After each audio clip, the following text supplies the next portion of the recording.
hawlo badan bay ka shaqeynayeen waxaweyaan hawlo weyn oo soo joogo waqtigii aad siiseen halkan ee aad u hurteen aad iyo aad baad ugu mahadsantihiin waxaan rajaynaynaa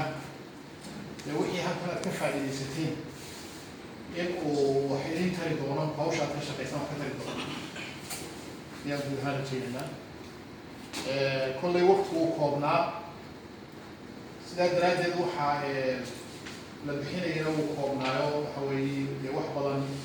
oo laga yaabo inay waqti dheer u baahan tahay yaa la soo ururiyey si yani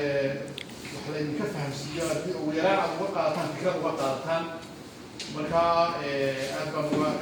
daaran marka waqtigaa kooban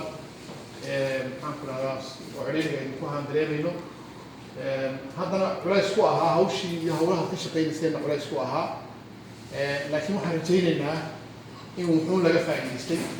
wixii laga faa'iidaystayna ay wax ka tari doonto marka waxaan runtii horta waxaan doonaynaa oo aan jecelahay wixii halkan laga faa'iidaystay in la isku dayo in